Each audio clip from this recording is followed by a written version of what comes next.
Cloud. So this is the beginning of the non-introduced grief sesh. Has started sharing screen.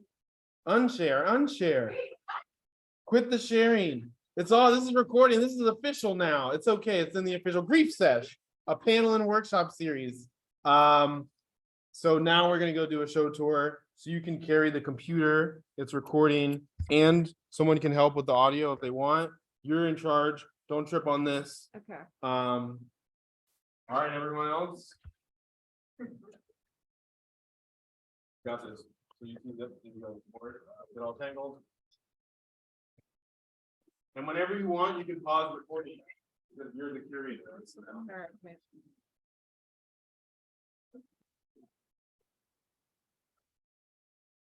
all right.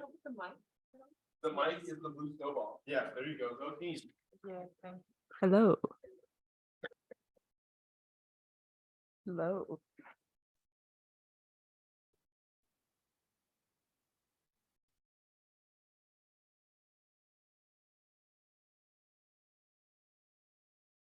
We're going to do the same path.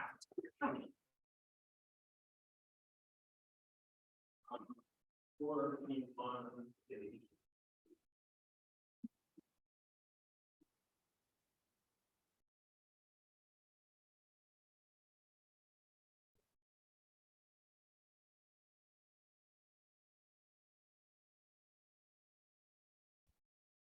So now that we're all in here, we got about a solid 5 for pure observation. So just wander around, and then we want to start continuing to observe, but spend the next 10 minutes chatting. At which point Sarah should arrive shortly. And for the digital viewers, Emma and Lily will be curating what you can see and how you can see it. How many are okay, finalists?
Let's move this way. Okay. Yeah, I've heard it's fairly hard. Our spots are very interesting. Yeah. Almost there. Oh, yeah. Yeah, exactly. It's like, I don't know what you're doing. Yeah. You know what I mean? Like, I can't Yeah. see you. So it's kind of like just That's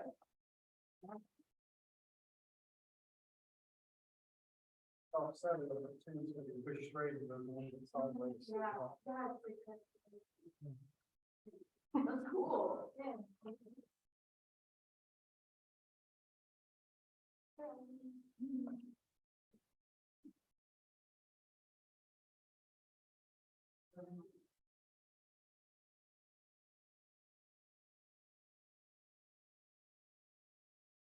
my hair always gets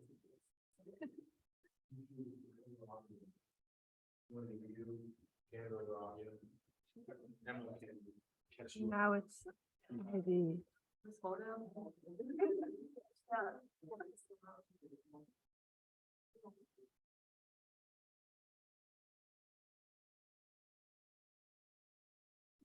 Just like, paranormal investigator. No, so, yeah. I love it.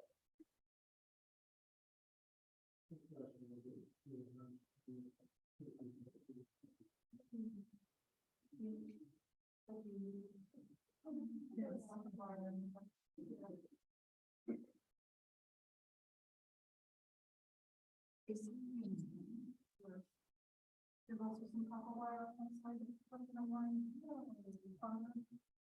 Or is that over here? Make sure. Yeah.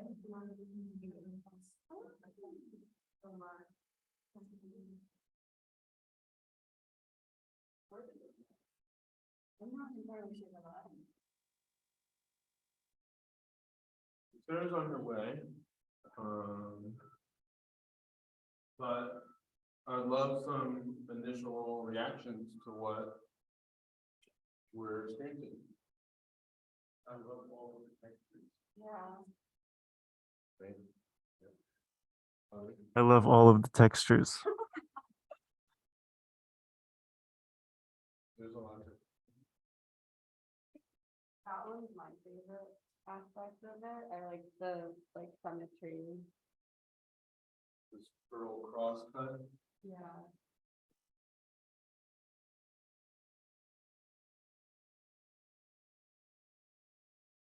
Annabelle? I actually really like this one, the frame with the wood in it. It was just kind of like jarring because it's the wooden frame and also it's just showcasing like more wood, which is, yeah, strangely enticing and interesting. So framing brings the gaze, the viewer's eyes. Like framing, literally framing with a frame. And then I guess there's, like a shadow frame inside, but then also we'll continue to reflect on kind of like what it means to bring the gaze to something or how one might. Yeah. I think the mix of the organic and the inorganic here makes me wonder what the artist was trying to convey by mixing those two elements. Right. Interesting. We'll get to that. But I like that observation. I was in the show with a class yesterday and no one observed that. I think that is really writable. I feel like there's so many pieces here that I feel like I can just like use it, but it just does not make sense. Like if you just try to use it like the way that it's supposed to be, like that thing. You really just want to paddle on it. Yeah, I was thinking the same thing. I'm an engineer, so I keep trying to figure out how could I make this work, actually function as a tricycle or a lawnmower or whatever, I think it's interesting that you have varying levels of like what you would consider life, like inorganic, like metals, and then woods that will stay for a long time, and then these very live plants, and one that's started to like die in the back. So you're noticing phases of life and how materiality is speaking to different phases of life. Sure. I'm asking, you don't have to agree. Yes. I like the movement in this piece too. That's like really feel like it's all things that I don't know, kind of are moving other things to create. I don't know. Yeah, that was the first thing I noticed about like this one. Nice. Maybe if you hold, there you go, you can like, Game changer. if you like unleash it when you're. Oh, now it's on. Routine. No. It's like, no, it's on. Now it's gonna happen. More in a metaphor. So knowing that we, as a class, we're working on this project together, obviously it's happening. We creating this thing, Grief Sesh, and I mean, maybe we're gonna talk about grief. No one really knows. I vaguely know because I'm gonna start the conversation, but I'm not inferring what you all are thinking or how it connects to this show. And without inferring, I'm now inquiring about what you're holding as like an understanding of what's going on in this room and what we're about to do or continue to do together. For the rest of the semester, I'm gonna be asking really complex questions. You're like, what? But I'm gonna keep doing it. I think it really reminds me of the idea of climate grief. Like there will be species or like vegetables and like plants that we see now that would like just cease to exist. And there will be no such condition for us to cultivate them anymore. And like all of these like really, really like environmental, like everyday stuff just gets really, I don't know, you feel the ephemera of things. I also think that kind of, or at least I think that it reminds me a lot of like coping with grief and how like this feels very therapeutic to me, as does like, okay, well, the sound that was just playing was very like, I don't know, was droning on a lot. Huh, kind of weirdly peaceful, but then also not at the same time. Yeah, I really like that premise, coping with grief. And then you were also talking about something that felt discordant, which as I currently navigate grief, there's some of both of those things. I don't know if anyone's mentioned this before, but I really like the soundtrack. Is this also the artist who made this? It reminds me of like, I don't know, like a synthetic forest, like they have like chirping of birds and like noises I kind of associate with forest themes, but it's very clearly all like synthesized. And I feel like that with this really is like, I think that's my favorite combination of the sound with this, because I enjoy how it's like very nature, like there's lots of like plants and stuff, but they're all contained within these like metal, like it's not free flowing like a forest would be. It's like they've organized like nature into different sections, which I don't know, I feel like pairs nicely with the music. Almost like a augmented way of combining nature or reality with sort of what you kind of already know, like the bed frame being used as a garden, and like a tree kind of branch growing almost out of the wheels and everything. It just kind of feels like reality's been turned on its head, almost like a post-apocalyptic world or something, maybe. I don't know. Yeah, and I like how too the turntable and the fan almost seem like they have a purpose, like they're keeping the plants alive or something, but I don't think they do, you know what I mean? Like the fan, it's like, it seems very like, I don't know, oh, it's like caring for them, it's like making the plants grow, but really it's just kind of like, I don't know, like pushing them around every couple seconds. It's really interesting.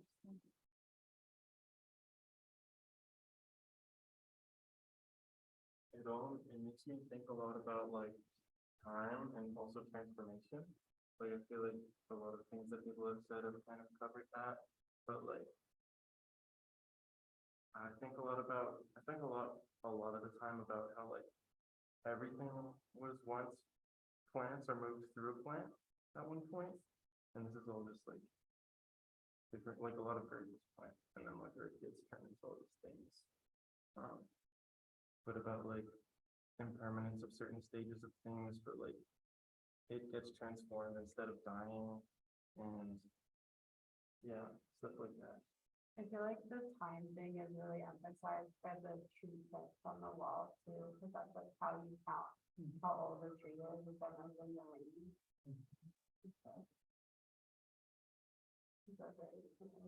I wonder if they use this thing to or was it like different? My supposition is that they were all drawn on this tree.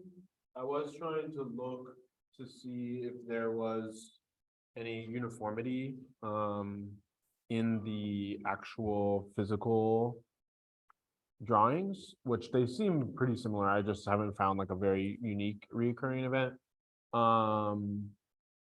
But for the sake of our kind of educational experience and the thought of creating an exhibition, there is an interesting interplay between this object that generated another object and the way that like certain things kind of live in this, in the exhibition space. So.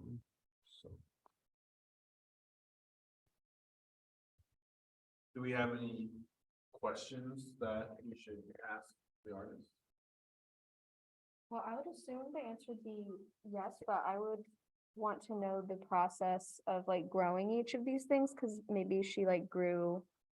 I mean, yeah, I would assume that she grew them, but I don't know. And so I feel like that's interesting to me as like part of the preparation for a piece that you're gonna present, you know, as like something that you like tend to. Yeah, I don't know, it's kind of a different kind of like making, I guess, but yeah. Excellent. We'll ask that. I'm curious about the glass, because I don't think any of us have really commented on the glass aspect of it, like the little blown bubbles. I think they're very cool though. Technical or conceptual inquiry? I think more conceptual than technical, but also I would be very curious to see how they did it, because I think glass blowing is very cool. I agree with Hannah. I would like to ask the artist, was this meant to represent water? Because that's one thing you don't see here, but you see the glass in various places. And if that was supposed to be an analog for water or something else.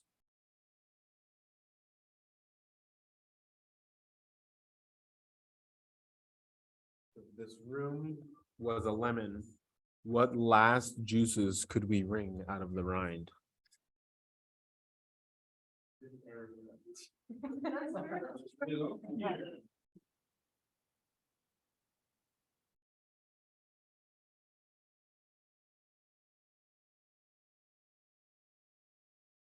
Get in this nook.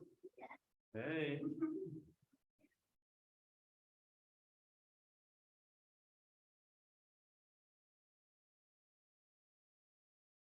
Welcome. We are. I'm so good. Yeah, we're hanging out. We're just debriefing on that side, and then Alex suggested we pop over here. We'll go downstairs for the brief sesh, but this was just exposing them to the work. Yeah. Well, yeah. Is there anything you want to say about this side?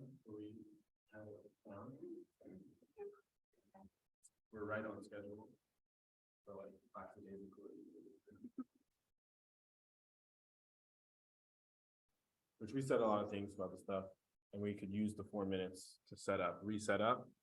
So set team and AV team, get back into sync. You ready? I'm gonna pause. Should I keep recording the reset up or pause? Yeah. All right. All right, team, go.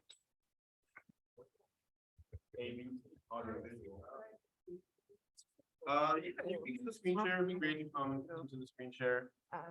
Notes, you can make sure that that's already. Walk around. And then,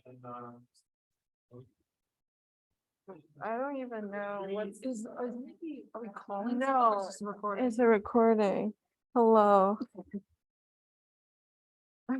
I don't even know like what the angle is like. I've been looking at it and it seems to Okay. be pretty solid. Okay, that's cool. Cause I don't know, like, am I only getting this person's head? Oh, we can do more checking in on it.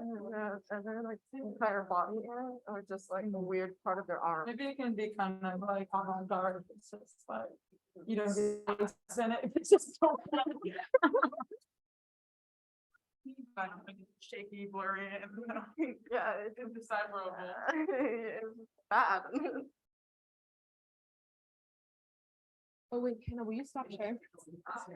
Yeah.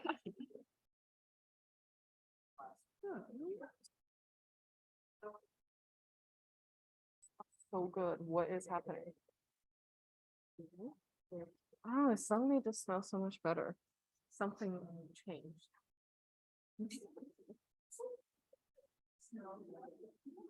This looks good. Okay, Hannah.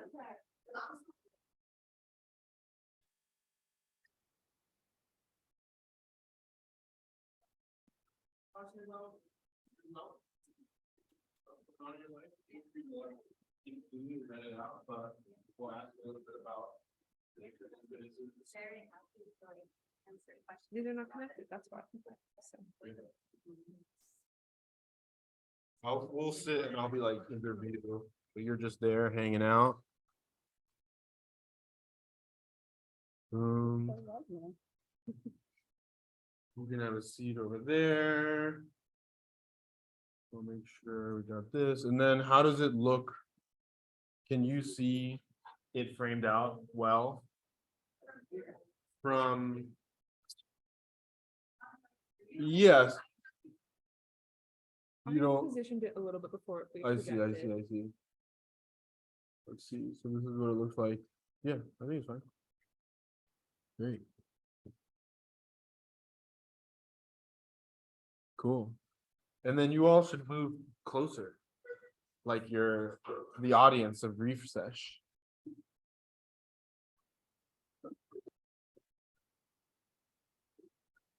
Great. Oh, all right. Change that.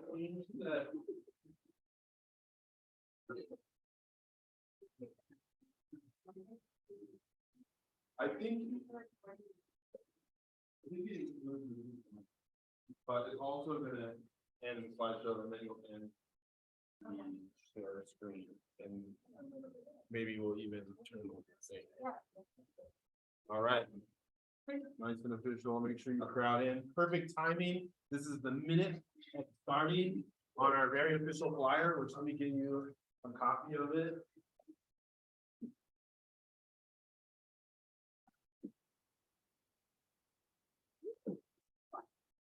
Gotta go 11 by 17. This is not the age material. So yeah, welcome to the first episode season of Grief Sesh. We'll provide, I think we talked a little bit about this, but for the austerity, we're in a class. We're in the Read 2022 social practice class. And you and I were talking about collaborating, and through a super long story of timing, which there's been new timing today, timing and trying to figure it out, and travel and the show coming down, and wanted to wanted this always, our collaboration always to be like helpful for the student experience. And so really opened the door. The perfect solution was to turn this into a project and an educational opportunity, like the making of Grief Sesh, and also in contextualizing like what Grief Sesh is, we're creating it. So it doesn't exist until we finish. So, but I think an initial goal of Grief Sesh should be, because I think we're both in the process of trying to learn from our process. So anyway, I have a short presentation, but want to also welcome you to the show. Sarah Gilbert, everyone, you're the studio audience. All right. No, it's really nice to be here. I taught at Reed from like 2011 to 2014, and so it's really exciting to be like invited back and be able to spend the month of August kind of working in the gallery and walking around Portland and finding weird things curbside, make things out of in the gallery. But yeah, I think and it was really great to get to know Michael during that whole month as I was working, and talk about the classes, including especially this one that he was going to be teaching. So thank you very much for inviting me. It was very cool to get the flyer a couple of days ago and see that you were going to make a whole series out of Grief Sesh. I think everybody is coming from different places and has lots of different stuff going on, but I think everybody I know is like mourning a lot and grieving a lot in really different ways, and I don't think we have very good ways to share that publicly. And I think grieving rituals, like a way to share grief and talk about grief with people who want to support you, and that you could, like, it's not something our culture is very good at. We're supposed to keep it all individual and sort of private, or individual and sort of confessional, but like figuring out how to collectivize the experience of grief, even if it's different for everybody, I think is super important. Yeah. So. Yeah, I think exactly. I mean, what you described is what in the origins of Grief Sesh, which again is like a 48-hour-old project. And I mean, we originally talked about doing a panel and would like dig into some of this stuff. And it's interesting. So we're both artists. This is an art project. And you really love the Grief Sesh. Yes. We also have now it's like Infinite regress. it's an Easter egg for the meeting. But yeah, you know, so we were thinking of doing a panel which has these like formal qualities. In a way, this is also a panel or a talk show, but in the educational container of the social practice class, trying to understand both how artists may hold and frame and create meaning out of these things, and also then that's the container of the class. This talk show sits inside the container of the class, and how that talk show as its own project does all the things that you said. Yeah. You can slide. So I am master artist Michael Bernard Stevenson Jr. and missing an important character to the origins, my inclinations towards Grief Sesh slide, I'll point, is artist Matoska, who in any other reality, you could slide back, go back a slide. If I was doing something like this, she would be right here. And so next slide. My first day of this position, my canine companion passed away. And actually, I mean, will you throw me the polka dotted orange bag? It's underneath, it's polka dots, it's underneath the purple polka dots. You can toss it, it's safe. So this is Matoska's spirit here with us, which will also kind of be elucidated later. But slide. So Matoska is from Oseti Shakoan, Standing Rock, North Dakota. And this is a picture of me, self-portrait, at Oseti Shakoan as the kind of, it was a floodplain, and it was also like it was spring, so everything was melting and everything was kind of drowning. But this was like right when Matoska kind of became born, so to speak. Like she was born geographically like over here in comparison to where I took the photo. But Oseti Shakoan kind of shares a boundary line with Fort Yates, which is where she was born. Next slide. So this is a performative version of myself called, the name is The Urban Shaman. And this is me. The students know I gave a presentation. This is also for you. So you're like, what are you even talking about? But the students saw this presentation. So this is me jumping off of the wall. Our set is melting. Next slide. So that's me. And you can see I'm wearing these Beanie Babies, which will come up later. But next slide. We see here, former slide, is the dog collar of my former dog, Drago. Next slide. And so this is my current phone with photos of Drago, my former dog. And there's a lot of things that like in my current process, even in making this slideshow, is like, I'm gonna use slides that I have. I don't have the capacity to dig through the photos that make sense to share right now. Next slide. And I think like, this is a cannibalization of a slide, but I always kind of ask and engage the audience in this question of like, who is the urban shaman? And I attempt to like suss that out. But in ways, and well, there's a few more slides, but you saw that like Buckle, it's such a complex character with lots of like cultural nuances that are not easy to like define in a presentation. Next. So the urban shaman also is like, where are my origins? Next. What is my like political position? This was actually photographed during the Standing Rock event. Next slide. But I'm also thinking about like a lot of like kind of indigenous culture and ways in which I was not given access to this, and ways in which that kind of like original way of dealing with life and living in the world Next slide, pertains specifically to me as someone of Afrocentric heritage in the US, and how all these things come together. And as Sarah, you mentioned early on, you know, we don't carry a lot of this stuff well as a culture. So how can we like do that today together now? Next. Thinking a lot about like visual and historical. So we have Huey P. Newton and a reproduction of me on the left. Next slide.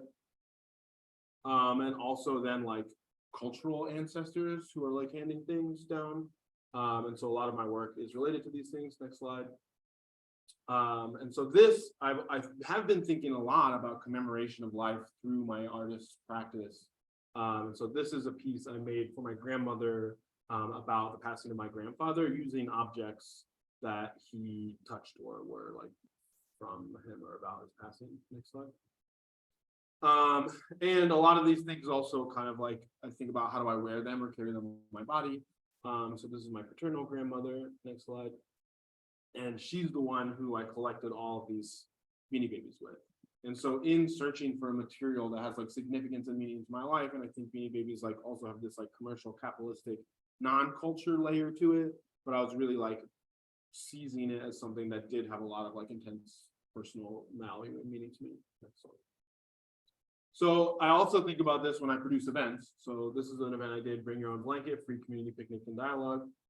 And there was food and flyers and people like got together and they were like meeting and connecting.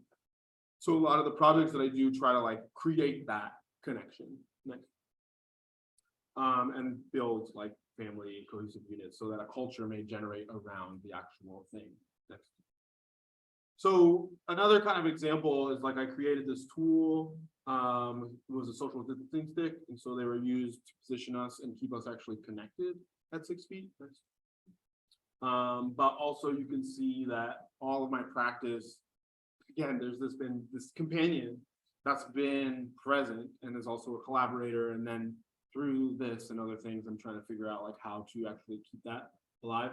Next.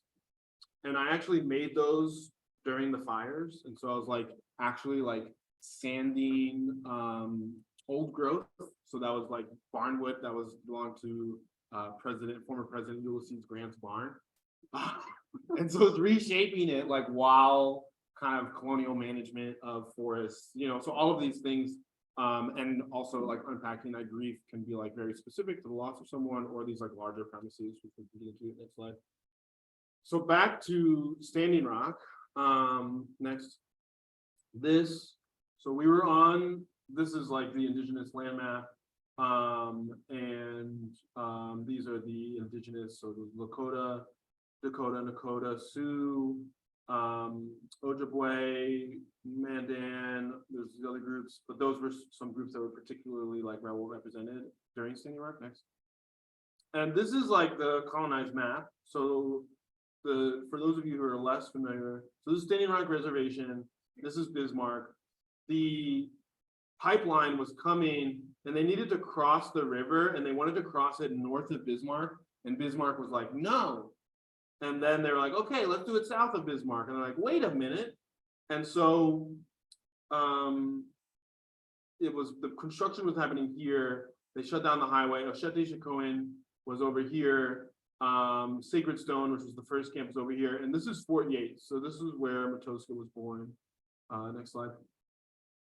This is a shot of a particular moment, Standing Rock. This is who we were there in opposition to. Next.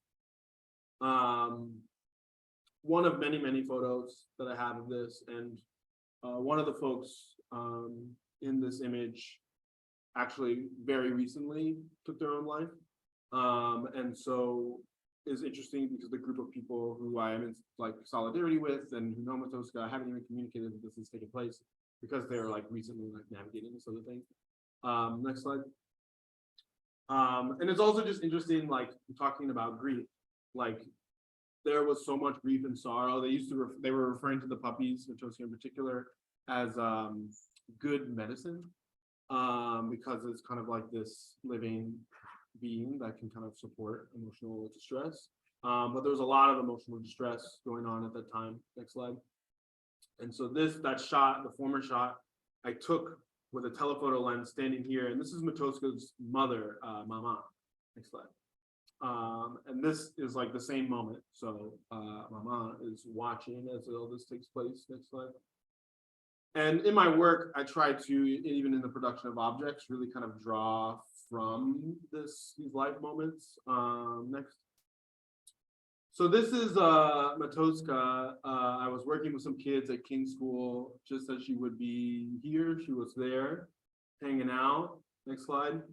And we were doing some drawings, and they created their like own persona. And I was also like doing the exercise, and so I had made martial artist Matoska. Next slide. And she was just kind of like lying there under the table, hanging out. And so I started this sketch. I can't remember if she moved or I realized I drew it wrong, but now it has a spiritual element thrown into it. Next slide. And so that is how this became a kind of the celebratory image namesake. And now this is a collaboration with Sarah Gilbert, who just had their show Breaking and Bending that we just saw as a group and is on the beginning of this recording. Next slide. And so now the art and social practice class, man, they collaborated to make this thing. So we got the set design next. And then they designed the thing. We got Hannah and Annabelle in here. Next slide. There's Lily, kind of project managing. Next slide. So now we're getting the set going. We're on the set. Next. We got some food to pass afterwards. Next slide. So, and yeah, so we're here to reflect on Sarah Gilbert's work and his relationship to this context. Is there any more slides? Is this the last one? Boom. This is where we're here. And design team, do we want to keep this up or do we want to get rid of the projection? I mean, do you want to see like y'all keep talking in the recording? Yeah, sure. I mean, I think it's recording us, but because we're talking, so on the mic. But yeah, we can get, yeah, that's a good idea. So you stop sharing, turn this sucker off. And then, so yeah, Sarah, welcome. Thank you so much for having me. Yeah, I don't know. I guess, I mean, I can talk about the show certainly, but I'm also just like really curious. Sure. To hear from you guys in terms of like, if you walk into that show without knowing anything about me beforehand, do you feel like that space is a space for grieving, or do you feel any connection to these ideas that Michael was just talking about? Or did you, once you read the little text that Stephanie wrote, or does it seem very disconnected? I can tell you lots about, I'm an open book, so I'm happy to share lots of where it came from for me, but I think before I ruin it, I'd love to hear from you guys in terms of what your impressions were. If you're willing to share, you don't have to. So, I don't know if it's specifically the word grief, but like memory and growth were like two really big things that I thought of with like the plant, you know, and the wood and like poison stuff, and then also the like kind of old metal, you know, stuff that like really was a story. Thank you. I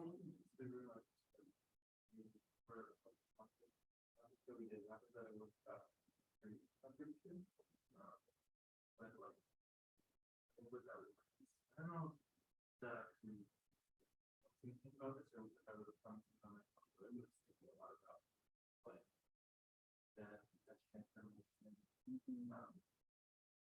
This transformation a lot. In the show, we progress.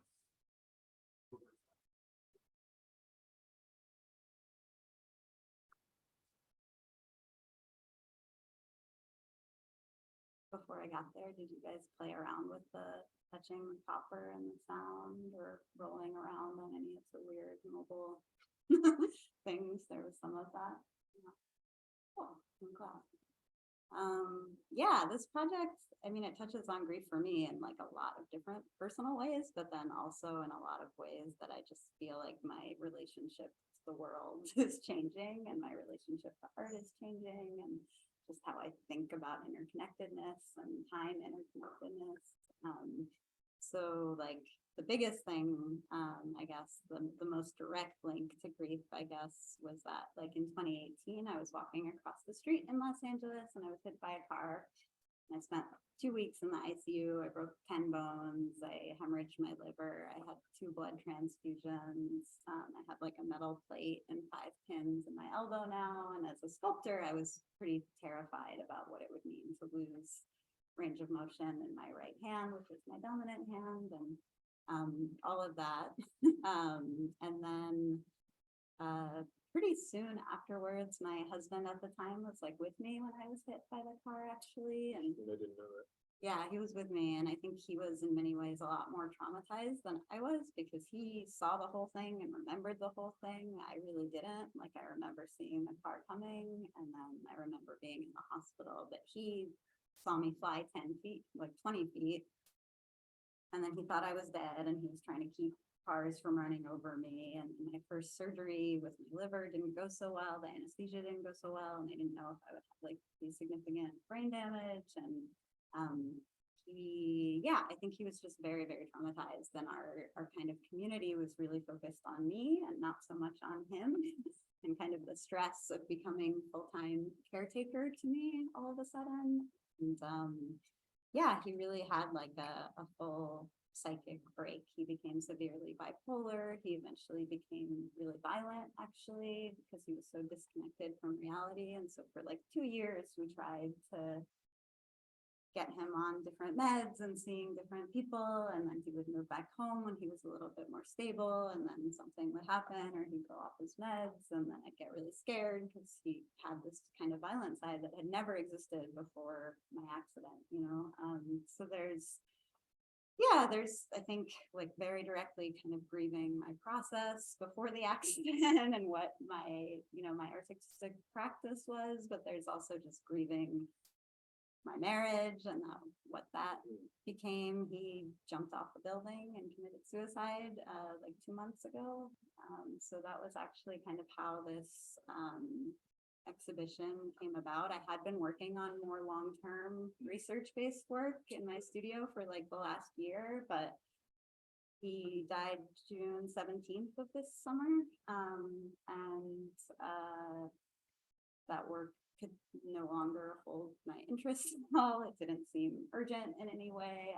I really felt like I was living in a haunted house in a haunted city, and I just needed to get out of LA really desperately. So I contacted Jerry Anderzak, who's the sculpture area here, and I said, hey, I know I'm supposed to come install late August, but could I come out earlier and do sort of a, parameter time-based residency where I just make all the work there instead, because I'm losing my mind and I need to get out of here. And she was very accommodating and let me do that. And I honestly had no idea how it was going to go. I kind of felt a little bit resentful that I had to do this exhibition, even though they were so generous in offering it to me. Like, honestly, I was doing it because I have to go up for tenure this year and I need something, because since my accident in 2018, I haven't had like the most robust research practice, right? I've just been kind of trying to survive. And so I didn't know what to expect. And but it's been really an amazing experience. I found that once I got here and I got out of LA and I had a little space from that, I was able to kind of reconnect with friends and former colleagues here who had known him before all of these awful things happened. And that was really nice, because I think all my friends who knew him in LA had become so protective of me that they couldn't remember him the way he used to be. And that was super hard for me when he died, to not be able to like share the good memories of him, Right. Even though I had a lot of anger toward, it's just very complicated.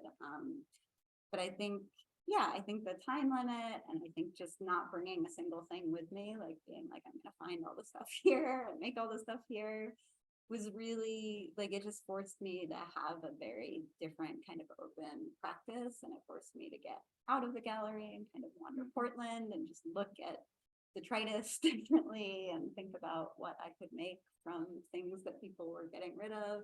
There's a lot of stuff everywhere, and it's like, why does anybody buy art supplies? Or like there's just there's too much stuff, we all know this. So how could I sort of And I've never done an exhibition where I really had no idea what I was doing beforehand. It was like a much more intuitive way of working where I would just go collect shit for like the first 2 weeks until I had sort of a critical mass of stuff to play with in the gallery.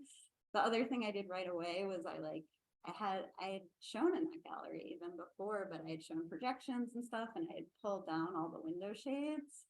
And I didn't even remember that there was that amazing natural light in that space. And so when I got there and there was all this amazing natural light, I was like, oh my God, I'm not going to use any, like I took down all the track lighting like day 2 or something. And I think that was partially to sort of like start thinking big picture instead of little like with the object, but just thinking spatially right away. And then also, yeah, to really think about the light as a key element. So I started like putting tape up where there were cool reflections and shadows and kind of thinking about composition that way. Like it was a much more formal process Right. than I'm used to actually. And it was really quite liberating, I have to say, because it wasn't so much like I have an idea and now I execute it. It was sort of like I have stuff and what are the associations that stuff raises and what are the formal relationships you can make to sort of, you know, highlight those relationships in different ways and how can you really play with that, and then the concepts can kind of develop from there, and there's like a really nice back and forth that made it seem much less like me forcing matter into form and more like just sort of working with matter and seeing what it could do, and it was like really quite lovely actually, and I think super healing. So yeah, I became like a microgreen farmer over the pandemic. It was kind of like the only thing, stopped making art, and it grew little seeds in my house because I could do that. And so I planted seeds here when I first got there because it had beautiful, natural, like filtered direct light. And thinking about, yeah, these processes of like life and death and transformation. I think like there's a lot of like different time scales in which these transformations are happening in the show. And I really like that about like, I don't know, being able to work in the space. That's the other thing I've never been able to do. Like I've made site specific work where I plan around a space I'm going to show in, but I've never been able to like use the actual gallery as my studio for a month and just make all the work in there. And that was super special. And I think, yeah, it did become a ritual for me because since I took all the artificial light down, and I don't know how conscious this was, but it really did become like a self-care imposition for myself too. And that like, I couldn't be there at 3 a.m. because there were no lights. So there wasn't going to be like a frantic all-nighter. There wasn't, you know, like I could be there from about 6 a.m. to 9 p.m. within that window. And that was it. And then I had to go home because there was no way to work. And I liked that I was sort of like becoming attuned to the space in the same way the plants were. And I liked like, sometimes I couldn't sleep because I slept terribly for the last couple months, and I would just go in at like 4 a.m. when it was still dark, and I'd start doing those rubbings on like the tree trunk when I couldn't see, and I just like I made hundreds of those. There are a few hanging in the gallery, but I made hundreds of them, and it was like a really nice sort of like tuning myself to the space ritual like before the light came up, and just like feeling the stump and feeling all the different layers of like the growth rings, but also the cracks where it dried, and also like the chainsaw marks where it was cut. Like they're so different, and you can really like feel them when you're not looking so much. I don't know. It was really like, yeah, there's a lot of like touch in there too. And I think just, yeah, I feel like I liked, it's called, I think the Breaking and Bending title came like one, yeah, is the text that Stephanie wrote said I did want to switch the order, like of this idea that if you don't bend, you'll break. It's like, what happens if you're already broken? How do you like re-teach yourself to be flexible or something? Or how does the world accommodate you flexibly or not? But I also really like the sort of analogy that I would feel in the mornings when I came in the dark of like the plants bending towards the light in the windows, and then like the humans sort of bending down to the stump. And so I like that like kind of parallel in terms of processes too. Yeah, you brought up a lot of really interesting points. One of them that is interesting because I'm teaching an object in social context class.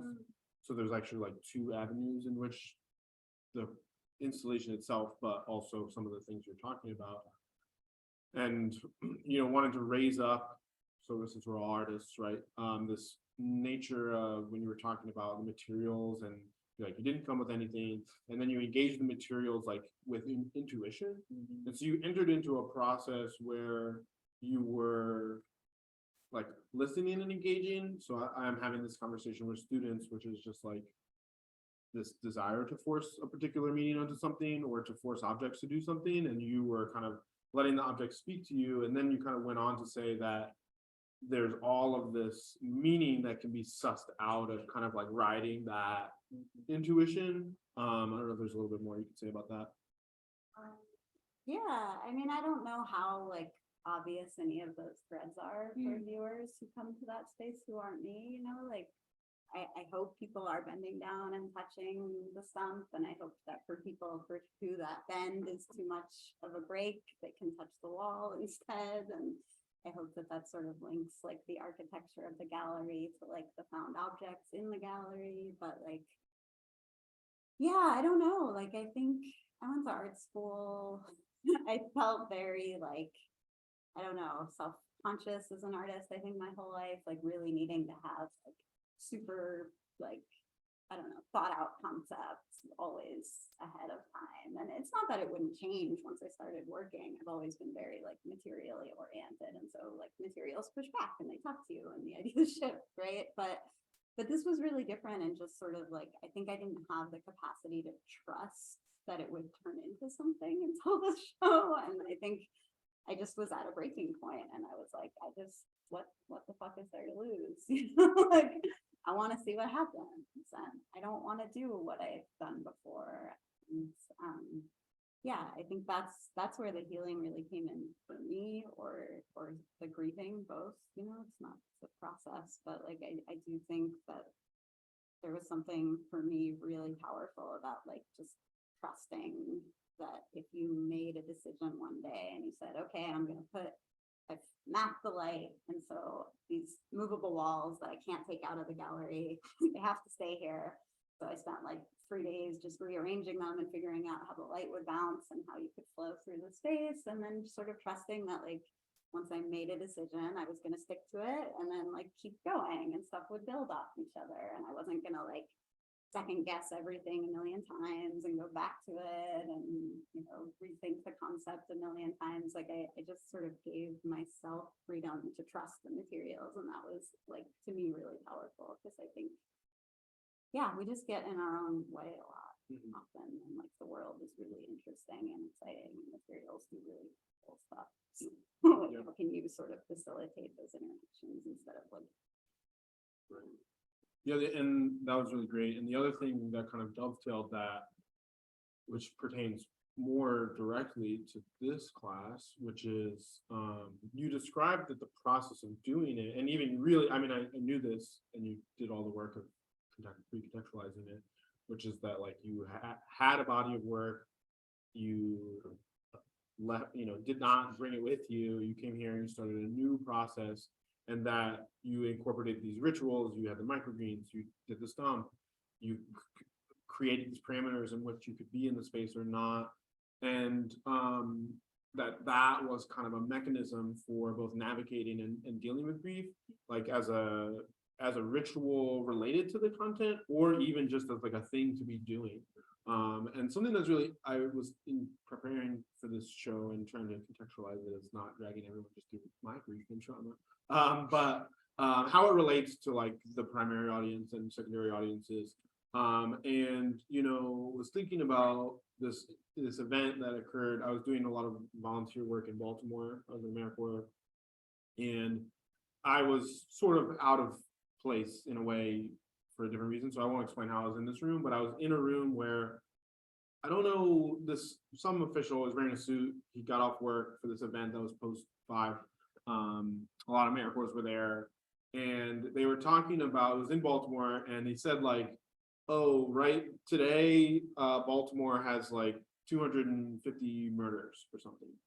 And everyone, it was like quiet. And then he's like, yeah, like no one's saying anything. And that's because we're all traumatized. We are in a place where we're like, yeah, you know, it's up to 200. But like, that's like massively unsettling. And we've created some non-engagement paradigm. And so I was thinking about that and other things and thinking about like ballooning the meaning of grief. And in conversation with folks it has ballooned to include just various stresses of life. The connection, stresses of life. Oh, and then now that I'm working with students, I'm also butting up against a lot of like mental health in contention with the ability to succeed as a student or any other way. So I'm curious, the ways in which the incorporation of the rituals of going through this process, which like I was like ran into you like when there's like just a few things in there, and there was like a ton of stuff, and then the door was blocked, and then like the guy was in here signing stuff, and then it happened. And like throughout, you're kind of like, yeah, I don't even know. Like, and even now you said like a lot of this is you were doing this kind of for this terminus point that's later today of the I dossier. mean, that's the only reason I came here. Yeah, because the impetus. So broken Right. that I didn't feel like getting out of bed. But now you've had this Yeah. process. What has the process kind of meant and been for you, unrelated to the outcome of like the professional? Totally. No, it's not. I mean, the biggest thing, I mean, it's related, but totally different, is that like I really felt like after the show went up that I really didn't care if I got here anymore, because I was like, I'm back in my practice. Like I feel at home in the world again. I feel at home in a community again. Like reconnected with so many people here who like just showed me unbelievable support, to be honest. Like people who, even like some people who were just kind of casual acquaintances when I moved here, like would come and talk to me. And I mean, it was just a really like powerful experience where I think Los Angeles can be very isolating because everybody lives really far away. Like, I don't know, life is just harder in LA. You have to be like very intentional about how you're spending your time. So for me, there was just something incredibly powerful about being like, I've had a lot of frustrations with higher ed and yeah, and I've really thought about quitting a lot of times, and like the stress to apply for tenure is one thing, and you kind of feel like if you make it this far, you have to at least try to go up for it and then see if life changes, because your colleague, you know, your senior colleagues can't be jerks to you or whatever after you get it, right? In the same way that they can previous to it. So I sort of, but I didn't have very much motivation for doing it.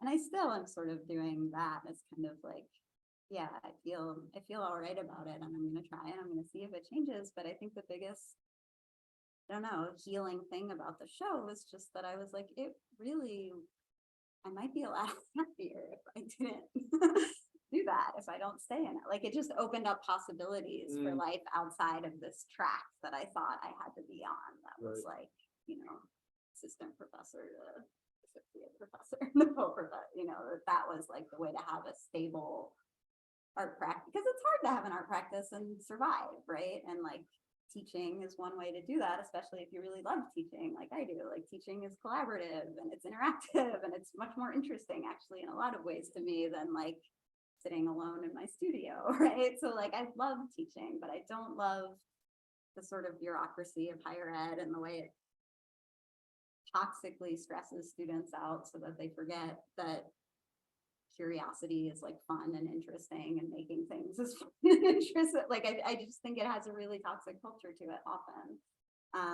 And so yeah, I think the great thing about the process of the show for me was just that it allowed me to not feel like, oh, I fucked up my whole life over the last 3 years, and if this doesn't happen, I'm screwed. But also if it does happen, I'm probably going to be miserable. Like it just opened up a lot of other ways for me to be like, yeah, I don't know. Put you back in control of your own.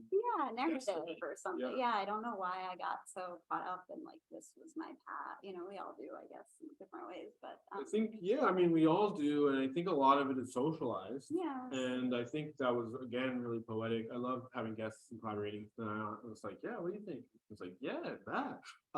But you know, you already kind of mentioned this, where we don't have a place for this in society to like have this conversation. And so I was in co-originating this happening, was thinking and feeling that way. And I know for myself, I realized that Motosco was my first COVID loss.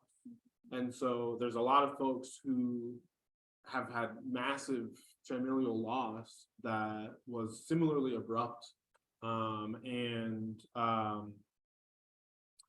You know, I don't know that I haven't had empathy for people who are navigating loss, but a lot of the loss that I've navigated as an adult, I did have a friend in high school take their own life. And I think I have a better understanding of my relationship to neurodivergence.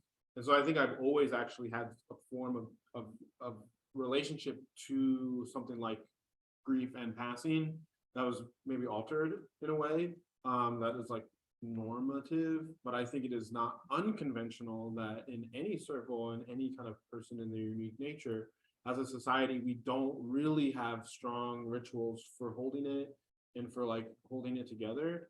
And so, yeah, I think this, you know, that artist who will be another guest, Shelby Loomis, I was talking to her about trying to figure out like a workshop for the following portion.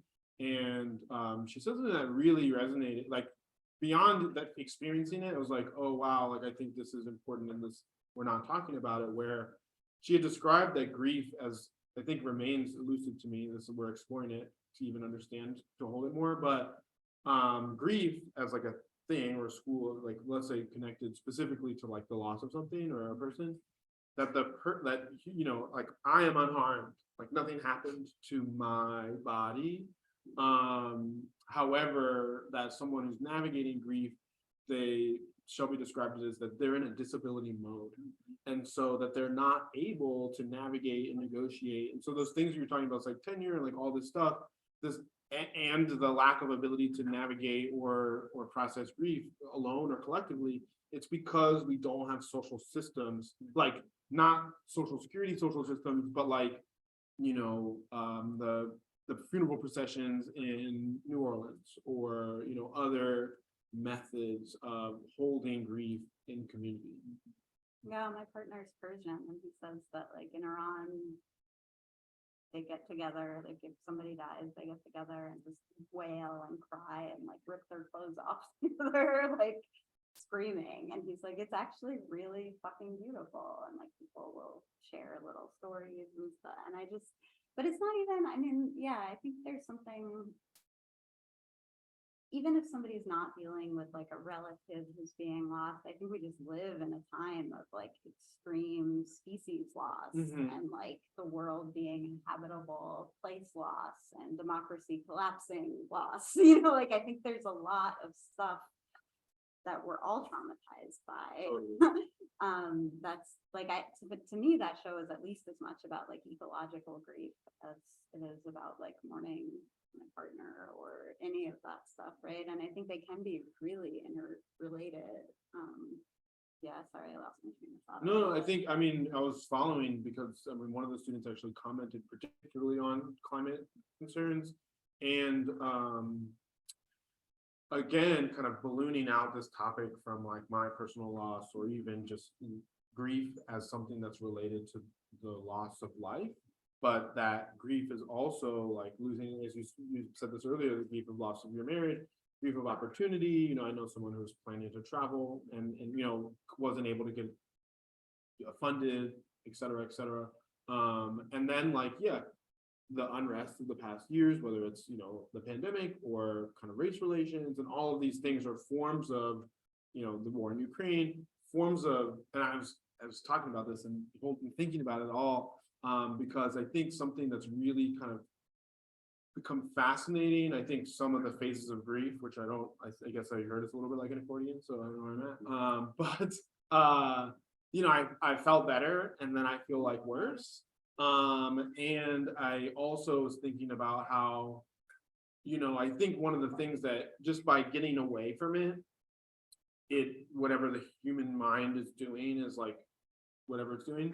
But because we have such, due to digital film and then digital and all of these things, they're archived. And so our awareness on a geographical and time-based scale is so massive that we're actually probably the most traumatized generation to exist. Or, you know, some form of trauma that's like different than like surviving, you know, some form of, you know, civilization destruction event.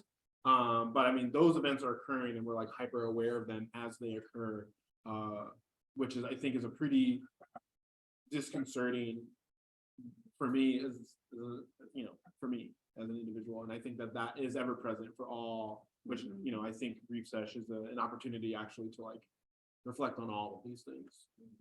I mean, yeah, and I think it's really related to what we were talking about with like tenure and student mental health and all of these things. I think there is also just like, for a lot of people for really different reasons, but interconnected and interrelated, like a huge sense of like betrayal in our social support systems, and a huge sense of like, yeah, when you're going through something difficult, like how supported are you by your community or by your government or by whatever, right? And I just, yeah, I don't know. I think that's a really specific kind of grief or mourning also. It's just kind of like, yeah, I don't know. I was very idealistic about teaching and why I went into Sarah Ed. And like, I really thought, yeah, that it could really, I don't know. And it's not that I don't think that anymore. It's just that my relationships with my students and my classes are very, very different now from my relationship with the institution. And I really think of them as like super oppositional. Like my relationship to the institution is much more suspicious at this point because I saw what happened during COVID, and I saw, I don't know how it is at Reed, but at least at Pitzer, there's been a huge kind of rift even amongst the faculty who all care about our students and all want to support ours, but there's been a huge rift of like, some of us feel like, we all learned a lot during the pandemic about how to better support our students or how to make life on campus less stressful and more curious and interested, engaged or something. And then I think and it's not that these have to be polar opposites, but I think there is a real contingent of the faculty where we have like almost a super backlash to even more rigid than before things were before the pandemic of like, we have to go back to rigor and standards, and like our student learning outcomes have to be exactly the same. And like, to me, that's just been a kind of devastating experience because I don't know, like I designed whole new classes for the pandemic and I learned so much. I learned so much with my students, and I just feel like the very last thing I ever want to do is go back to the way things were before. And I feel like acknowledging more and more just, yeah, climate catastrophe, mental health catastrophe, everything that's happening, like I really think we need to seriously reconfigure how we do higher ed so that all of our students are not just like on the brink of crisis all the time, and the faculty too. Like I just, yeah, sorry, that was long. No, I think it's interesting. I was like, you were like wrapping it. I was like, yes. And then I was like, oh, this can of worms. But it was particularly fascinating in the context of the container we're sitting in, and we can continue to examine this as a class. But I think something you bring up that's really fascinating is like when the pandemic hit and everyone was quarantining, I was like, this is amazing. Like, I mean, it was terrible, and it wasn't like there was all other, like, whether boredom or whatever that people were experiencing, isolation, quarantining near harm, all of these things. But the thing that was amazing about it was we were like, oh, we gotta like have care ethics, and if we do this, and then we were like not driving around and all this stuff, but also like we were rejecting like the colonial march. And now we're kind of like back to it, and there was essentially something that's really terrible and fascinating about what you said is that everyone is trying to clamor to the return, and it is not benefiting from anything that was learned in this like gap period, which for someone who's trying to reject colonial systems or academic rigor in a way that is like caustic to the human body, like how do we do this in a way that can be more fulfilling and enlivened? And so, yeah, I think that's a great thing for us to continue to investigate. Do you have any like signatory? I think you did it, but I'm just inviting it in case you have anything you want to. I would just love to hear from the do that. I was curious if anyone had any questions or comments before we close out the session. Or Carla. Yeah. You're saying, and I don't, you're talking about. Only certain things that are really attention and that they would, have this way of, approaching your art. And also, it's like, no, I couldn't do something about it. I wondered if you might be able to talk about that. Yeah. Like what, you approach, like continues to capture interest. Yeah. Oh, that's a great question. Yeah, I mean, like I said, I think I've always been very materials oriented. So even though I would always sort of start with an idea or a concept, like that idea would change as I worked with the materials and it would evolve and stuff like that. But I think I always started kind of small. Like I started with process and materials and even idea. Like I would always start small and maybe do like a couple small tests or something. And I don't know, the project that I had been working on in some ways was still very like urgent and relevant to what's going on in the world now. The project I had been working on was a project about sequoias, and all the sequoias I drove by burning to the ground on my drive up here from LA. But I had been casting all these little sequoia, what do you call them, pine cones, very detailed like lost wax casting processes. And I had been making like hundreds and wanted to do this kind of interactive piece where people could like take one of them and leave a piece of writing about loss and stuff. I mean, so it wasn't unrelated in a lot of ways, but I think, it's just been kind of one thing, like one big hit after another for the last couple of years. And it's like every time I start to feel like maybe I'm getting my grounding back and maybe, like then some other big wave comes and just sort of knocks you down, right? And I think the one where my husband killed himself in June was like a little bit too much to kind of like keep with the same ritual I had been doing every day. It just seemed like it needed a break. Like I couldn't. That day made everything different and I couldn't do what I was doing the day before, and I didn't know what I could do. I really didn't. And that's why I asked to come here and not bring anything and just be like, I need parameters, because I know that I've had an artist in residency before where you make a show in a week, right? It's a very different kind of show, but I know that setting parameters can be good and it can kind of force you to work differently. And so I just had to sort of trust that and trust, that my attention could not be maintained in the way it was. And I really didn't know how it could be, but I sort of just hoped that coming back to Portland and being away from LA and kind of using what I could find around me as a way to orient myself to place and community would turn into something. And it really did. And now I'm much more interested in working like that in the future. And I actually like really can't see, it's not, I still want to finish the Sequoia project. I put literally years of work into that and I still care about it. But part of not doing that this summer too was like honoring that project and acknowledging that like I am not in a space to pull this project off right now. Like that is not where my head is. That's not where my head can be. And like just save that for some other time when I can like have that kind of focus and that kind of, and I feel like I found a very different kind of like super all-encompassing focus. I mean, it was really like, Michael, you were probably in there the day before it opened. Like there was still stuff all over the floor. When I Like, saw the show, everywhere. I was like, Until literally like a few hours before it opened. And it wasn't because I was panicking, trying to finish. It was more just like I could have kept going. Like I was just in a state of sort of like free play and like